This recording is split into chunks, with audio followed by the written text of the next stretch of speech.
Okay, so here we have the third of our process learning videos, which captures the learning and our collective sense making between September 2020 and March 21. And in this video, we're going to talk about strategic enabling collective leadership, and that is one of our 5 enablers of change to support active lives in Greater Manchester. So by 2020, we had established that there was a role for multiple types of leadership to bring about change. But what localities were particularly saying was that there was often a lack of buy-in from strategic leadership around activity, and they felt that this was constraining their ability to really do things differently. So what have we actually learnt in the last 6 months? Well, I think it's just become an appreciation really that whilst we would love to have strategic leaders in the system advocate for physical activity, actually there's a lot of competing priorities and they all link to inequalities in some way or other. And what all leaders in the system want are happy, healthy, inclusive, productive people and places. And it's incumbent on those involved in Greater Manchester to really make the case as to how physical activity contributes to that. And in fact, we've identified this time around that there are places where that is the case, and it's just a connection issue between the localities and the strategic leadership that means that they're not best utilising or leveraging that support.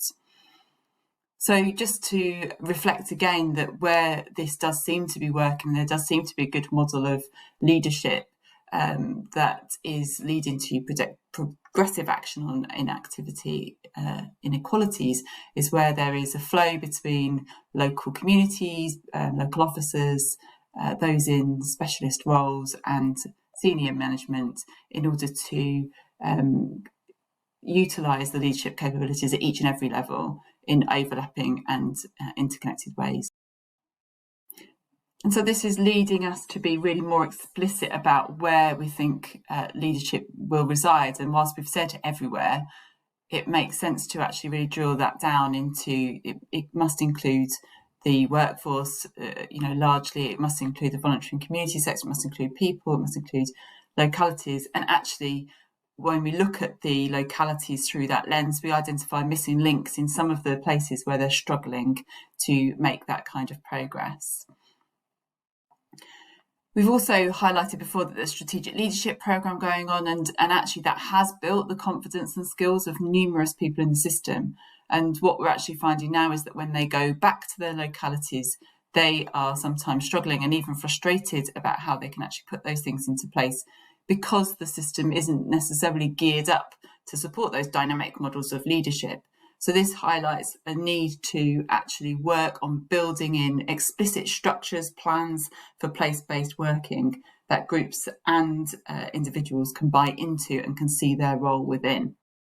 As is inevitable, we have seen a degree of staff turnover, which has affected now every locality in Greater Manchester. People have moved on to different roles, people have stepped back from their close involvement in the local pilot, new people have come into post. And we know that it takes time to build the confidence and the skills of a wide range of people and for them to build relationships. So when they leave, inevitably there is an impact on the forward motion of the local pilot and the ideas that are in place. But it's not always negative, because sometimes we get people that come in with new ideas and a fresh way of looking at things and potentially bring different leadership. Beyond this, the people that have left the system are not completely lost to the system, and in fact they may still come back and keep in contact with the local pilot central team and their public health colleagues. So where does this leave us with this enabler or this theory area? Well, we were talking about strategic leadership enabling collective leadership. I think we've moved really now to think about how collective leadership can also enable strategic leadership, and sideways, upwards, bottom up, top down models of leadership according to what is in front of us. So we would now consider this an area for dynamic collective leadership. That would contribute, as well as the other enablers in place to support active lives in Greater Manchester.